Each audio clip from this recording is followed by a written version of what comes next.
Welcome to our Portuguese Table podcast. I'm Maria Lawton, the Azorean Green Bean.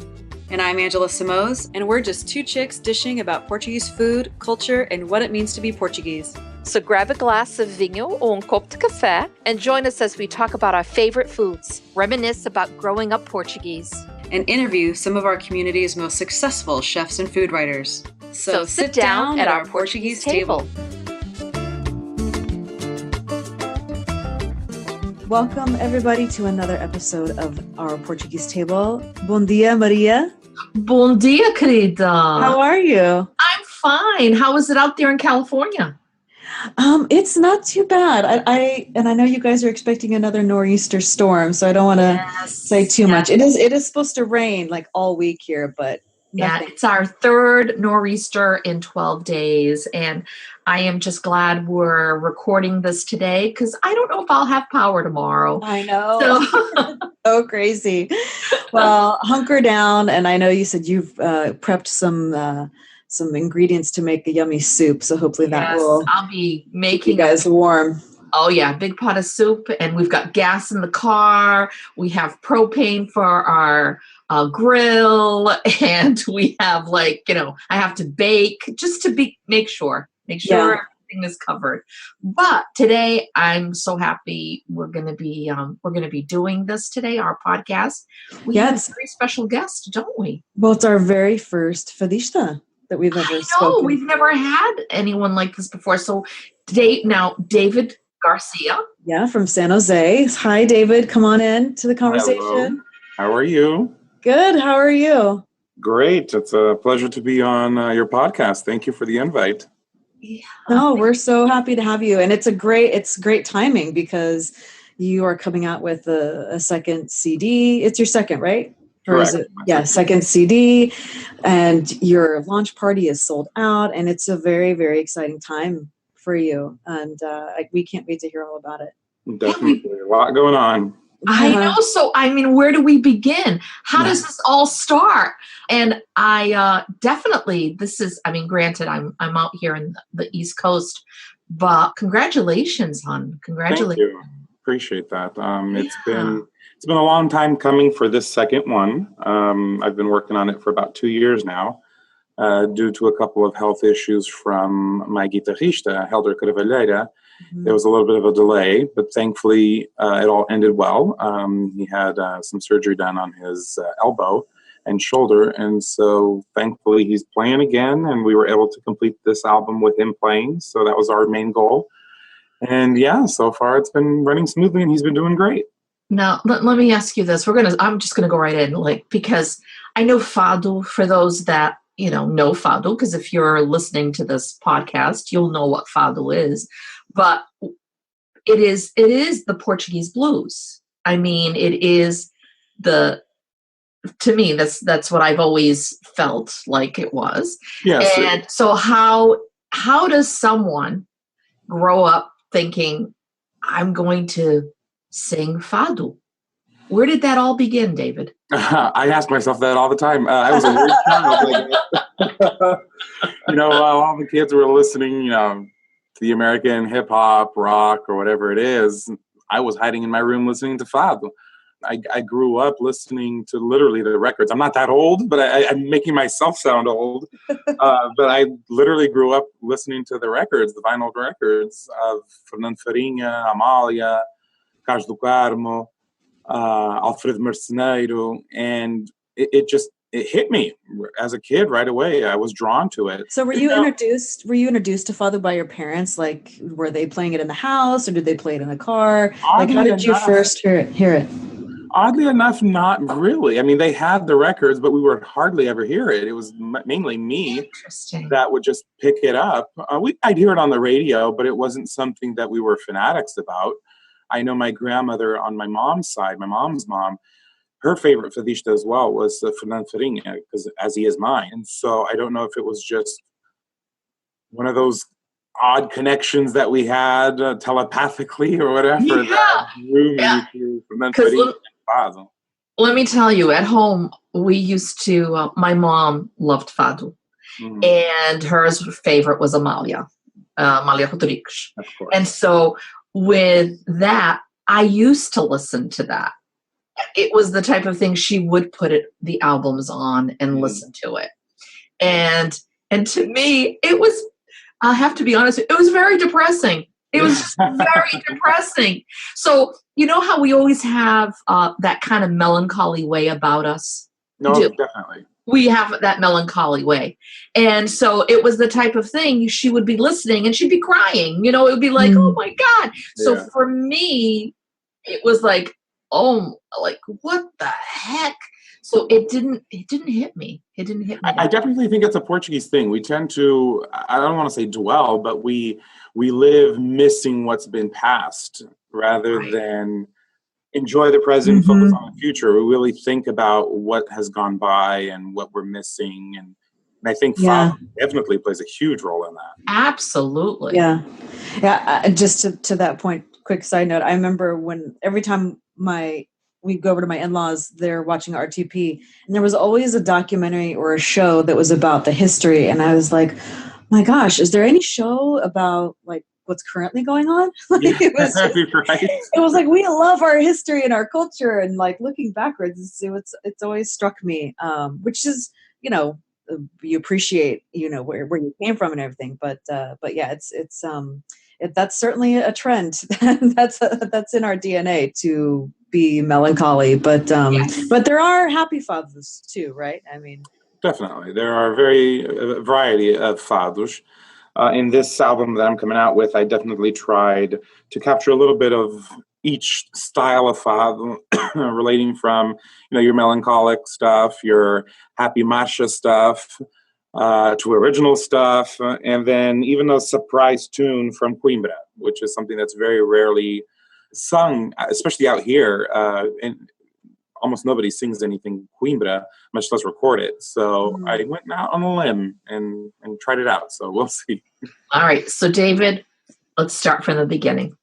Where is your family from? So I was born here in San Jose, born and raised all my life. My parents both came from Madalena, from Pico in the Azores, and they came here back in 1973. And they never looked back. They had me a couple of years later. And I was brought up very traditional Portuguese. Portuguese was my first language. Even when I started school, I ended up having to go to a tutor to learn English because I didn't even know it because my parents didn't speak it. I was brought up very traditional. So even when I talk to people, or even people when they ask me, where are you from? I tell them right away, I'm from Pico. It feels like I was. I've gone back several times, so much that I know it extremely well. I know everybody there. So when I'm there, I feel at home. So very nice. And when did the music bug hit you? The singing bug, I should say. Always as a little kid. I actually have a video from when I was 3 or 4, the first time I went to the snow, and they caught me singing on camera already. I always liked singing. I always liked performing, always loved the culture. So at about 12 or 13 is when I actually became more involved in the marching bands, in the folklore group. I learned the alto sax, I learned bandolim, the mandolin. And so once I started learning the mandolin and integrated myself in the folklore group, that's when I started singing. And shortly thereafter, no, not shortly, it was quite a few years later, is when Manuel Escobar from Sete Colinas was like, hey, you need to start singing fados because you've got a good voice and you might be good for it. You should give it a shot. At that time, I was too involved in the community. I was president of the Portuguese band of San Jose. I was in a folklore group. I was in Carnaval. I was just too scared to take on the other task of singing fado. When oddly enough, as I grew up, I did envision myself, on stage being a fadista, singing fado. But it was nothing more than one of those dreams that you have that you're like, this is never going to happen. And sure enough, with his persistence, I stepped into it. Elio Beirão and Maria das Dores Beirão, which I know Angela knows, they're the ones who kind of initiated me and pushed me into that line of singing, in the sense of Poço had an anniversary dinner, and they had me sing a couple of tunes by myself, accompanied by singer Elio Beirão and some other musicians. And so that's what kind of sparked it. And Manel, again, going back to Manel Escobar, once he saw that, he was like, okay, we're not taking no for an answer. Show up on Wednesday and practice. And literally it took off from there. Wow. A couple of months after I started rehearsing with them, I had my first gig in January of 2011. And since then, it's been like wildfire. It's been great. Wow. So this has been since 2011. Yes. Yeah. I would consider it fairly new, because there's other singers out there like Angela Brito, Sandra Pacheco, that are local fadistas that have been singing longer than I have. I think what's helped me is I'm one of the very few males. Not very many males are singing fado out here. So I guess that's been helping me. But yeah, I've been averaging about 25 to 30 performances a year since I've started singing. That's amazing. So Wow. And what's been your, like, once you, I guess that after that first performance and it was pretty clear, like, okay, this is something and we're gonna do this.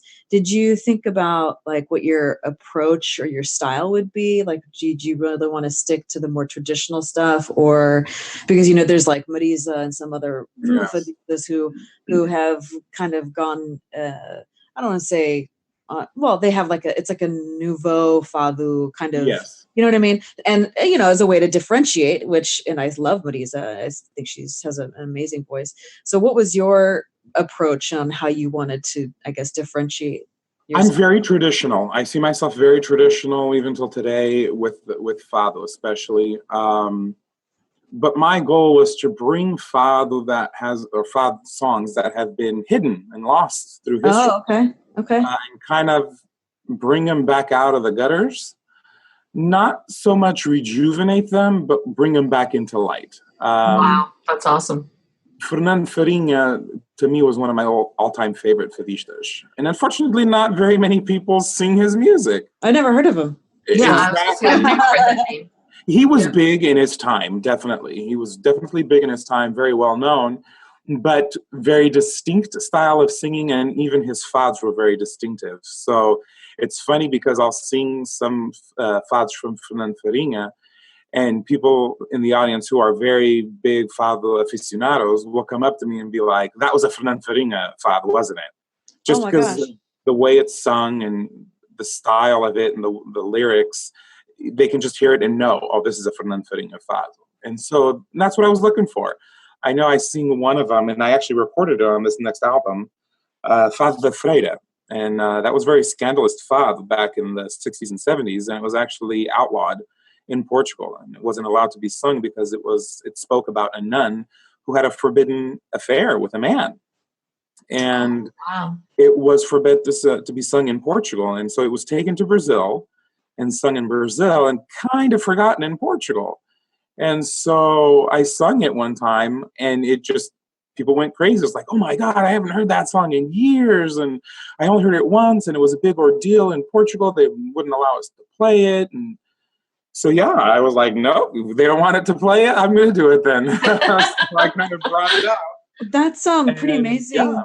That's amazing to hear that Fado addressed a social issue that way, because it's pretty common for Fado to address like the government or war or some other, kind of issues throughout history. But I have never heard of a Fado addressing a social issue like that. So that's really awesome to hear that those exist.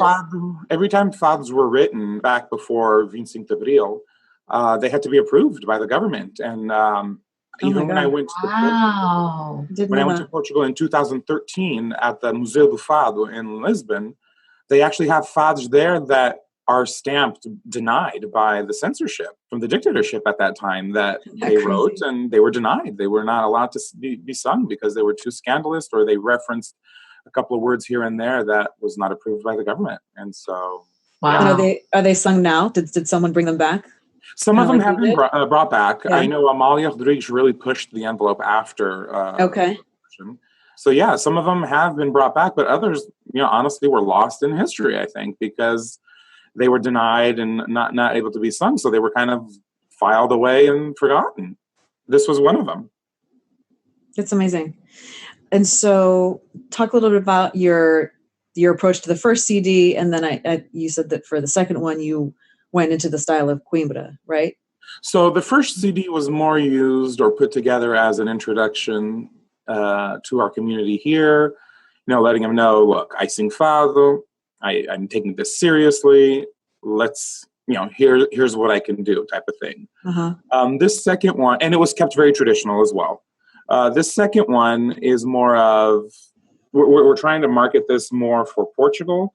So then they're aware that, we sing fado here too, and we do it with respect and with quality, and we're here. Yeah, as far away from Portugal as we are, we're still making a big presence here with fado and our Portuguese culture.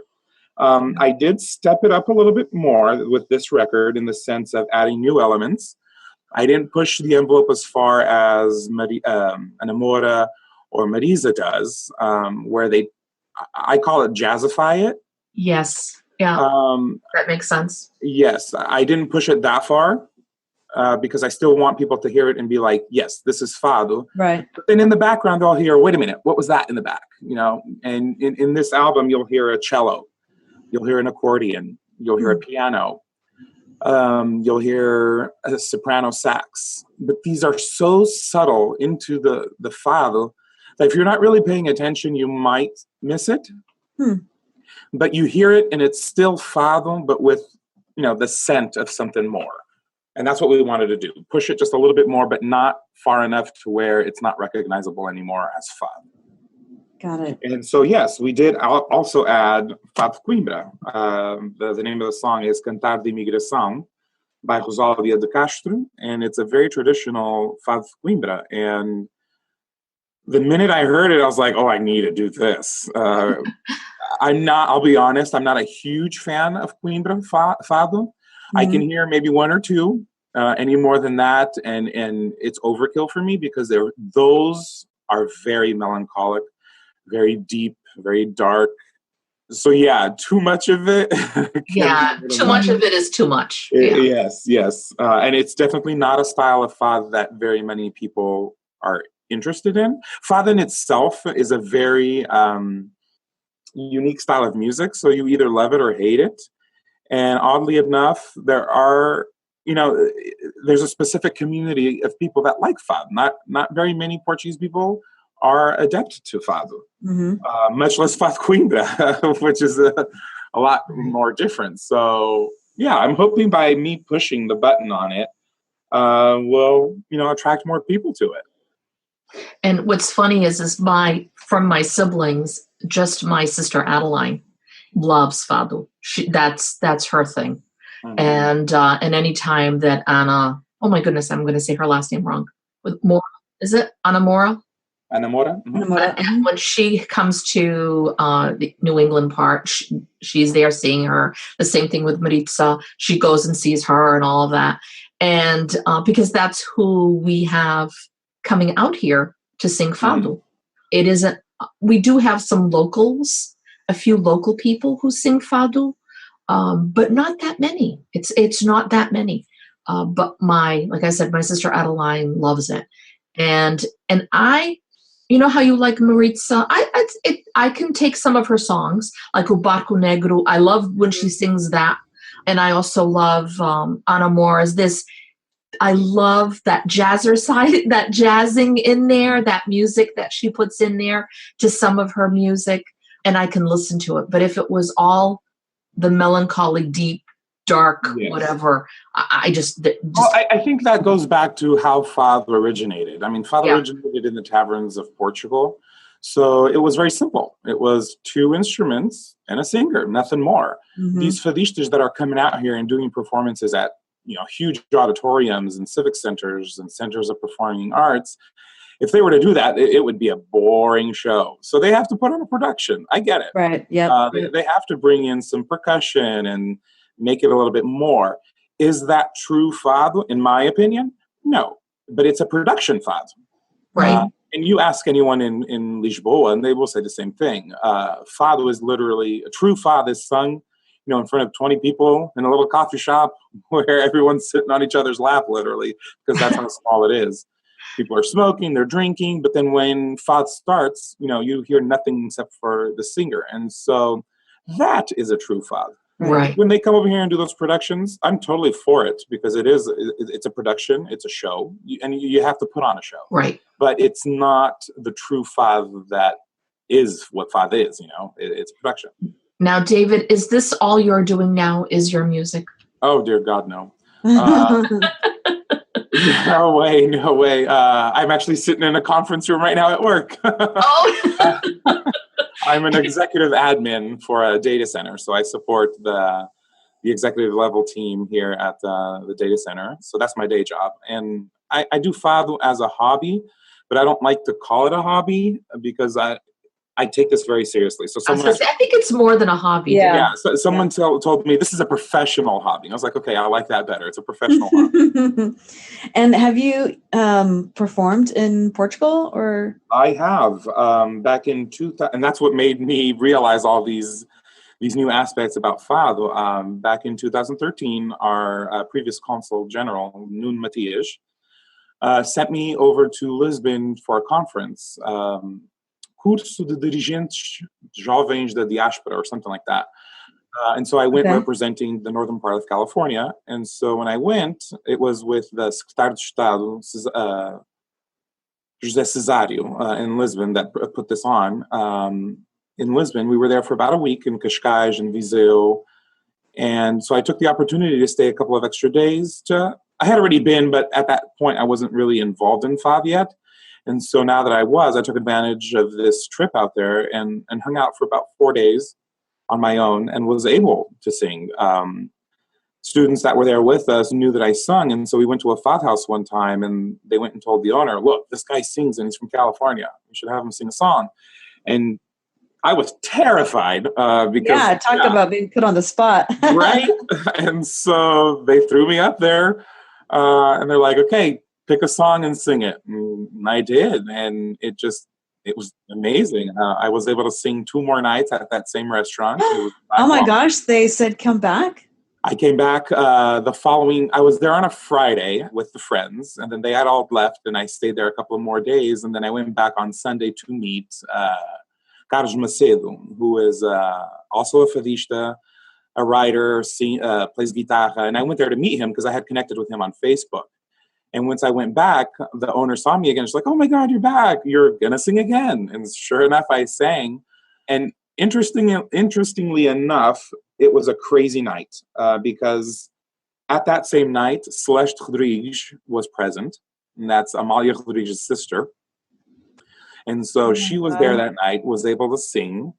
Maria Amélia Proença, who was another fadista, was also there and sang. Jorge Fernando. Oh my God. He's the one who wrote Chuva for Marisa. He was there that night. And coincidentally... How did you keep it together? Oh my God. Right? Coincidentally, he was actually going to be here in California 2 weeks later playing for me as well at the Newark Pavilion. So I introduced myself. I was like, hey, you're going to play for me. I'm from California. He's like, oh, you're David. And yeah, so we already connected there. And then as I was singing in front of these people, in walks in Pedro Moutinho, which is Camané's brother, who also sings. And so I've got all these quote-unquote A-listers out there.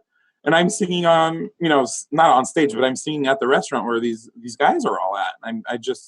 I couldn't believe it. I mean, my legs were shaking like crazy because I could barely stand with the nerves and the anxiety I had with all those people there. But it definitely, it was a dream come true.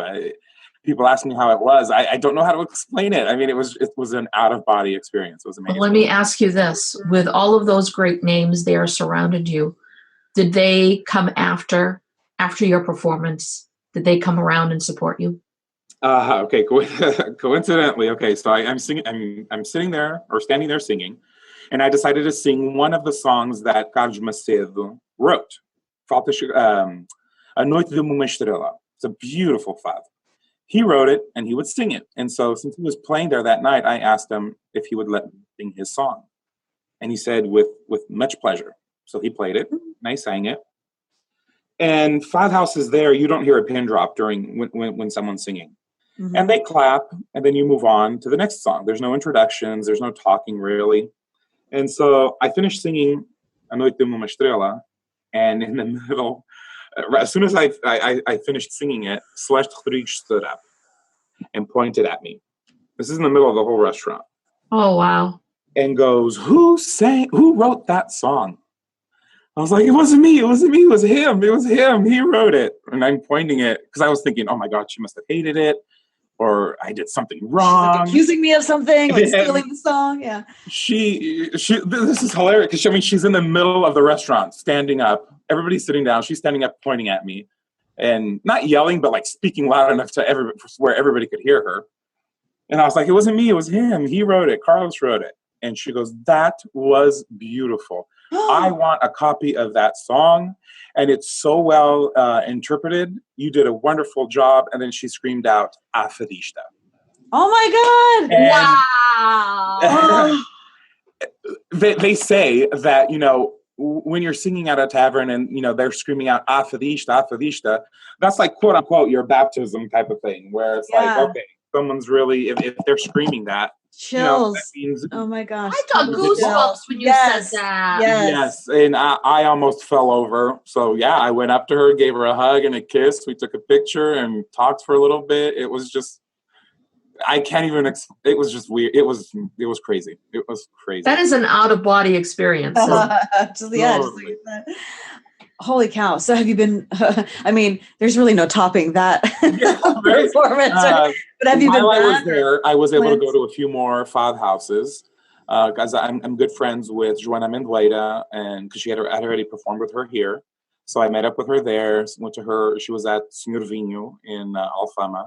So I was able to hang out with her. And then a couple of days later, I was able to sing at Parreirinha, I think it was, in Baixa, where I was able to sing in front of the dignitaries of Portugal, the Secretary of State.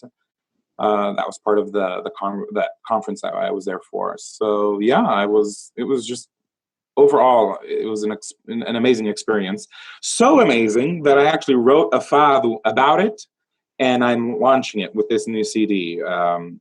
It's called A Realidade de Sonho, where I wrote the lyrics. And then it's to the music by Júlio Proença. So yeah, Fado Modesto. It was really good. So any plans to go back and do another performance, or like absolutely like the festival? They have the Fado Festival every year, right? And things like that. I mean, I'm hoping. Well, I already bought my ticket last week. Literally, I fly out on July 14th. So I'm going out there for 2 weeks. And so the idea is to go, about 4 or 5 days again in Lisbon, and then spend the rest of it in the Azores, because I've already got a couple of contracts coming up to perform in the Azores. And then while I'm out in Lisbon, I'll be setting out some care packages and stuff for next week, sending out the CD and 2 music videos that I'm also making that's going to accompany this new launch for the new album. And then, while I'm out there, the goal is to go, visit Rádio Amália, because they already have my first album and they play it fairly regularly, oddly enough. I'll get calls from people, "I'm listening to you right now on Rádio Amália." I was like, oh, wow. Cool. That's so awesome. The idea is to go back out there, give them the new album, and see if I make any connections. Am I looking for fame or riches with Fado? Absolutely not. I do it because I love it. I'm not expecting anything out of it.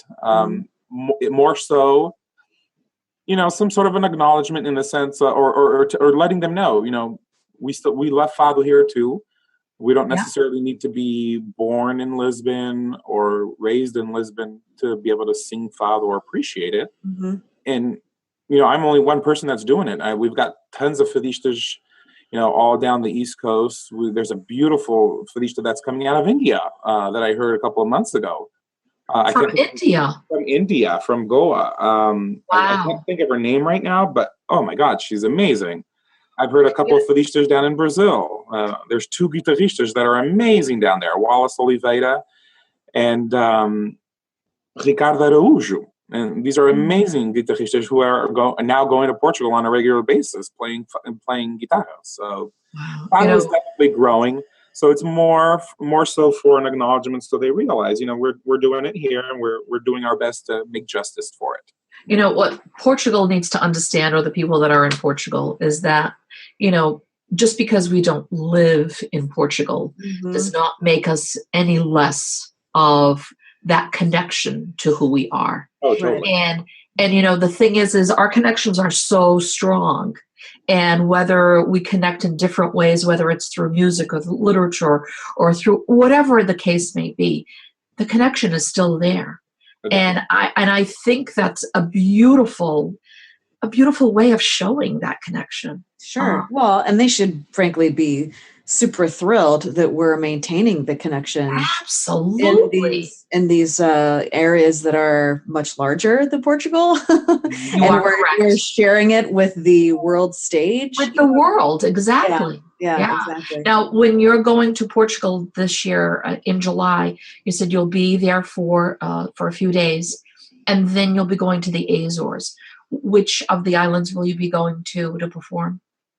I think I'll be performing in Terceira. I'm good friends with Fabio Ric, who also wrote an original tune that's on this album. It's actually a duet that I sing with Angela Brito. Fabio Ric opened up a new tavern, Fado Tavern, in Angra do Heroísmo in Terceira. And so he's invited me to come by there and perform there next time I'm in town. So I'm connecting with him and should be performing there. Yeah. There's talks about having a performance in Faial as well during Semana do Mar, which will literally be that last week I'm there. Wow. And then in Pico, they may, this has all happened so fairly quickly, so they're in negotiations to possibly have a performance in Pico as well. Nice. I'm also friends with Hermine Dalvernage. She's a fadista who's from Pico, but lives in São Miguel. So I'm going to reach out to her, and if there's possibilities at a fado house in São Miguel to also perform. Well, it's funny because I'm going to be there in July in São Miguel. There you go. So we'll have to talk, May David. Connect. We're going to have to talk because if you're going to be in São Miguel, I'm going to be there towards the end of the month of July. Yes, that's when I'll be there. Okay. But now you're in the East Coast? I'm sorry? You're in the East Coast right now? Is that where you're at? I am in the East Coast right now. What part of the East Coast? In Massachusetts. Okay, so I'll be in Massachusetts. We just finalized the agreement. I'll be performing in Massachusetts with Angela Brito at Viva Portugal Day, I guess it's called. Oh, down here in New Bedford. In New Bedford at the Zeiterion Theater. Oh, how beautiful. So we will be out there for that. So yeah, maybe we'll cross paths then. Oh, I think we might, David. Oh, that's wonderful. That is wonderful. Yeah, a lot of new contracts have surfaced due to this new launch as well. So yeah, I'll be going to the East Coast in May. Also, we'll be going to Maui, Hawaii, in September. Oh, beautiful! It's the 140th anniversary of their Portuguese and stuff like that. So Audrey Rocha Reed is the one who sent me the invitation. I think, Angela, you might know her because she was here a couple of years ago when there was that intercambio with Hawaii and the Book of the Holy Spirit. Oh, okay. They were all here. And so, yeah, she reached out to me, and I'm going with my guys from here, Helder, Steve, and Alcino, and we're going to perform at their convention there in September. Wow, 140 years. Yes. That's a long time. So, David, I know you said you don't, really plan on making this like your only thing, but the way things are going, it just might become your only thing. Honestly, I mean, look at the Portuguese kids, right? They started out doing it part time, and now that's their livelihood. So, never say never. Never say never, David. I won't say never. I just feel if I wanted to make this a more career-oriented thing, this isn't just me thinking out loud, I'd probably have to move to Portugal and make it out of Portugal. Mm-hmm. The other thing, too, is I'm just the one singer. I need musicians, and these musicians have lives. They have jobs. Right. It's not enough for them to quit what they are doing to pursue this. Yeah. Right. No, that's a good point. It's difficult. Well, you know what, David? You're going to continue doing what you're doing. Oh, definitely. And, and what happens is for the simple reason, if you're meant to be able to do this all the time, it will find a way. That'll happen. Yeah. I'm not out there hunting for it at all. But if it happens, if the door opens, I'll walk through it and we'll see what's on the other side. Right. Absolutely. But in the meantime, I mean, the momentum has just been incredible. And I mean, we're so happy and proud for you. Oh, thank you. It is really, it's been amazing to watch your progress, like we said, in such a short amount of time. And the stars have aligned with, I think Fado has been more popular, but I think people are getting more into it and understanding it more. So you're seeing more Fado nights even out here in California. And, with more people coming on board, but then you have someone like yourself who just kills it every time. And, because sometimes you go to these performances, it's like, oh, she did okay this time, or he did okay this time. I've heard him sing better, but every time I've heard you kill it every time. So everybody knows they're going to get like the best quality show. You know what I mean? Like you're going to leave there. If you're a true lover of Fado, you're going to leave there just like that was so great. That was so awesome. The whole thing is, and I think Angela and I always talk about this too, and that is there are a lot of people who are of Portuguese descent who, unlike you and I, David, at home, we only spoke Portuguese. We were totally immersed in our culture and all of that stuff. Some people were not, and as they're getting older, they're wanting to reconnect with their heritage, with their culture. And Fado is part of it. Fado is part of it. And a lot of people are coming into it for the first time. Oh, yeah, definitely. And that's another goal that I've got doing it here is to make it reach out to the non-Portuguese community. Right. You'd be surprised, especially at these events, like when Anamora comes out or Marisa, or even Carminho. I saw Carminho last year, and she was just amazing. 90% of the people there are Americans. Right. I know. So fun. And they love it, and they don't understand a word of it. Right. That's the point of FAD, is to be able to move someone just by the emotion you're transmitting while you're singing. Mm-hmm. You don't have to know what they're talking about to feel what they're feeling. Because music is an all language. I mean, there is no language to it. Mm-hmm. So, yeah, absolutely. That's beautiful. Well, I know one of the things we're going to do different on this podcast that we haven't done before is that we are going to, with your permission, play one of your songs so that our listeners can listen to one of your songs, David. Mm-hmm. So we'll make sure that you get that song that you want us to share over to Angela, and then we'll be able to post that on here because I think it's important for people to listen to it. Sounds great. I think that would be wonderful. And so we'll just kind of changing gears just slightly because, we're all sitting at the Portuguese table having this conversation, and inevitably there's food on the table, right? Yes, always. And so we have to talk about some of, our favorite foods and things like that. And like we do with all of our guests. So David, growing up, so you caught on to Fado early and you were listening to it. And from a food standpoint, what are some of the things that you remember most about your childhood and, Portuguese food? Like, did you have a first food memory? Like, what do you remember was one of your favorites? Well, the first food it was papas nestum. That stuff. Every once in a while, I'll be like, okay, I just need a little bit just to reminisce again because that stuff's amazing. Yeah, papas is delicious. Basically, I think the first food until today, I would honestly say it's my favorite dish, Portuguese dish, is carne porca alentejana. And I love that. My mom makes it, not because it's my mom, but she makes it amazingly. I haven't had it any better than how she makes it. And so, yeah, I would say that would be my favorite. And then, growing up, my mom's kitchen, culinary style was always very Portuguese. Sopas, cozido, carne guisada, molhas de carne, canja de galinha, bife à portuguesa, linguiça com inhames. It was very We were Yes. raised very Portuguese cuisine-like. So, yeah. Oh, all right. So, very so delicious. in all that, what was your least favorite? Sopa de funcho. Oh, you don't like fennel. I Okay. can't even smell it. It's You know, disgusting. I used to call it grass soup. Yeah, I call it hair soup. It's very, oh, I can't even, just envisioning it is making me want to gag. I remember one of my childhood memories about that. I was young. I was 12, 13.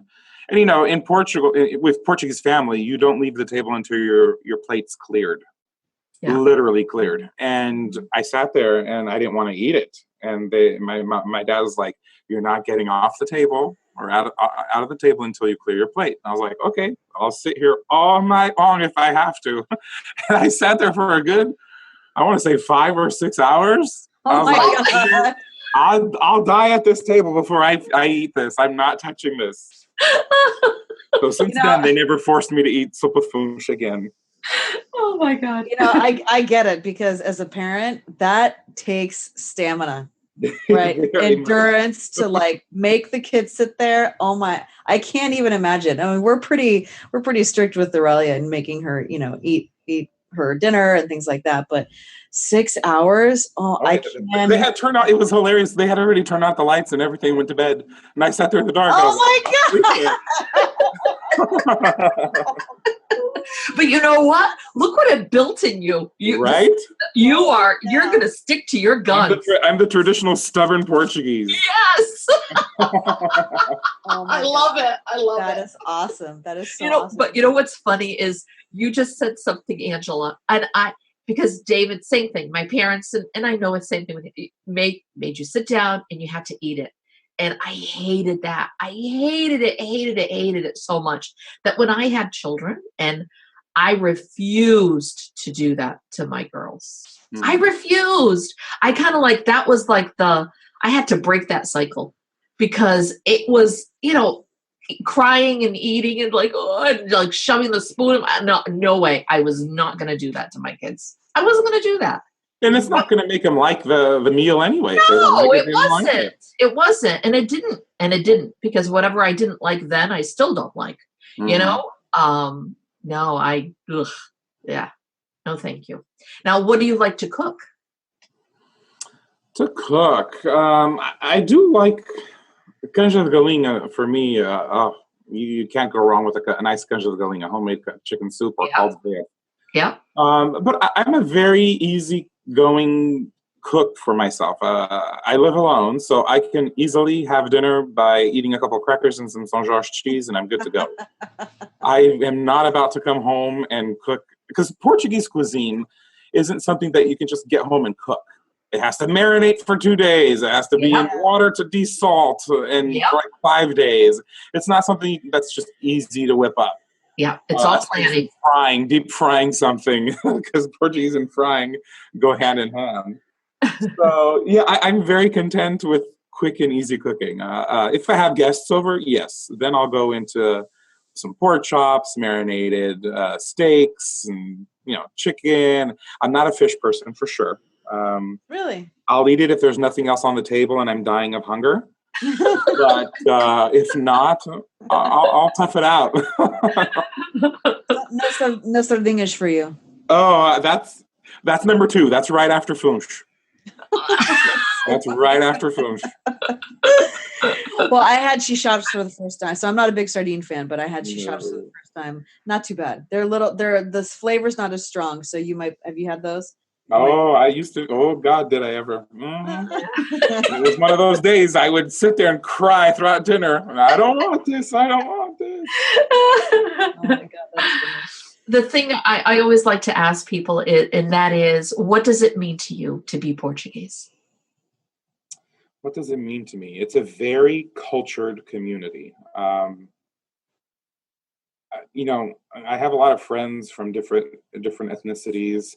And I don't always see so much culture in the others as I do ours, or maybe they're there and I just don't see it and I'm not part of it. But, being Portuguese, there's just so much about it. And it sometimes can be overwhelming because, it's marching bands, it's carnaval, it's folklore groups, it's sopas, it's fundraiser dinners, it's flores, it's just so much that goes on in our Portuguese community that a lot of people don't even realize. So yeah, it's something I'm definitely proud of. And it's again goes back to the goal that I'm trying to achieve with this album, is to put it into the American community. We have such a rich culture, but unfortunately, I feel we're also very closed. Portuguese tend to keep it to themselves. So it's like, this is such a beautiful traditions, such a beautiful culture, such beautiful dancing and music. Let's open it up and bring other communities to it, bring awareness to other communities. And unfortunately, I don't feel we do as good of a job as we could spreading it out to other people. Because some people are like, oh, Portuguese, that's like next to Spain, right? And that's pretty much all they know. And it's such a rich culture. I just wish it was more divulged out there. No, it's an excellent point, and that's something that we talk about on the podcast all the time, is the need to promote our heritage and our culture and let people know how incredible it is, right? Yeah. There's nothing to be ashamed of. Take this podcast for example. It's done in English. I wasn't expecting it to be in English. Well, David, I don't speak Portuguese very well. So. Yeah. No, but this is the way that this is a good step in the right direction to spreading it out there, because they're not going to understand it if we're saying it in Portuguese. Absolutely. And that's the one thing that we have come against some people who have said, well, why isn't it in Portuguese? Well, because there's plenty of Portuguese music out there. There's plenty of Portuguese people talking out there. There are those stations already out there. But if you're like my nieces and nephews or their friends or whoever they were, or they're not speaking Portuguese now. They're speaking all English. And if they want to know about their heritage and their culture of where they come from, this is where they're going to learn. They're going to learn in their language. Right. And a story.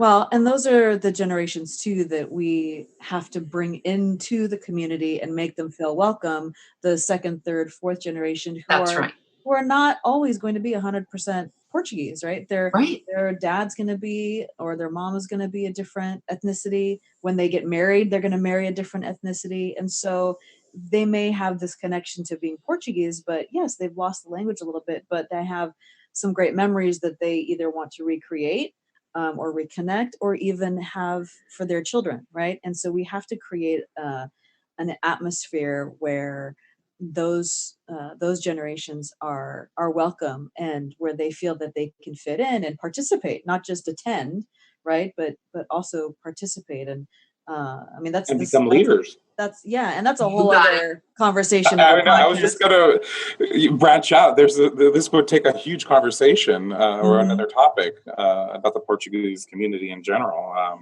But yeah, I mean, if we don't attract it and make it appealing for the newer generation, they're not going to want to do this and continue with it. Right. But that's a whole different topic. It is a whole different topic that, I will say there are efforts in our community to explore that and really remedy it on a very active level. So there's the Luso American Conference coming out actually this coming weekend. By the time this podcast airs, it will have already happened, but that's happening here in California. We're actually planning a national conference in June, Caucasus with FLAD and the Embassy of Portugal, to explore these very topics. So it's an active conversation happening, and I would encourage anybody that's out there that feels strongly about this to get in touch and provide your input, because that's really the only way that we're going to know which direction to go and how to keep it going, is when we get input from everybody. Right. Because, while Father was coming, so we talked about Father at this podcast, and Father is becoming more popular and growing, there are going to be some people who don't like Father. So what do they want to do? Where do they want to spend their time and their effort? So there's so much to our culture, right? There's so many different types of music, so many different types of food, some art even. I mean, that's one area that we don't explore a whole lot, other than, maybe some local artists that are phenomenal. But, we don't have a lot of really big art exhibits of Portuguese artists and, literature. I mean, there's just so much to it that that's right. there's something. We have a lot of work to do. Yeah, but I guess my point is there's something for everybody. Don't feel like, I don't like the Portuguese stuff. Well, no, I bet you there's something there that you'll like. So, well, David, thank you so much. No, thank you. This has been a lot of fun. So where can people find like your upcoming tour dates and where you're going to be, or if they wanted to buy your CDs? Tell our listeners where they can find you. They can go reach out to my website, www.davidsilveiragarcia.com. There they'll get links, to where they can buy the CD, to my calendar, to see where I'm performing next. Find out a little bit more about me, my bio, links to my Facebook, YouTube. I'm on iTunes, Spotify, Pandora, all that fun stuff. I'm easily accessible, but it's with my 3 names, David Silveira Garcia. I started performing just as David Garcia, but someone's like, "Oh, Garcia, you're not Portuguese." I was like, "Wait a minute." Yeah. So that's when I was like, "Okay, let's add Silveira," because there's no denying Silveira is Portuguese. So, correct. Just on my website, and all my contact information is there, and look out for me at a place near you. Excellent. And we'll include that link in the show notes, not only on SoundCloud, but on our website, on our blog post, so that in case anybody needs a confirmation on how to spell Silveira, there will be no mistaking. No, but this has been awesome. I'm so glad to have had you on the podcast. We're so thrilled. The pleasure was all mine. Thank you so much, Angela, for the invite. It's a pleasure meeting you, Maria. Yes, we will meet this year. Definitely. Yeah. Yes, looking forward to it, hon. And parabéns and good luck to you. And we wish you all the success in the world. Thank you. Doing awesome. And thanks to our listeners out there for joining us for another episode and spending some time with us at our Portuguese table. If you have not hit subscribe, please do so and share this podcast with your friends and family. And we love to hear from our listeners. So if you have questions, comments, suggestions for people for us to interview, anything, we really love to hear. Yeah. Send us your comments. And as always, if you haven't written a review yet or given us a rating on iTunes, please do so. So it really does help others who are looking for podcasts of this genre to find us. So the more ratings we have, the more discoverable we will be. And that is, in fact, the truth. It's not just because we want pats on the back or anything. It actually really does help. So with that, I think it's a wrap. And it is. Até a próxima. Até a próxima, Maria. All right, querida. All right. Bye. Bye. Thanks again for listening to our Portuguese Table podcast. If you haven't subscribed yet, you can do so on SoundCloud or iTunes. And all episodes can be found on our website at www.ourportuguesetable.com. You can also reach us at feedback@ourportuguesetable.com with comments, questions, or suggestions. Até a próxima!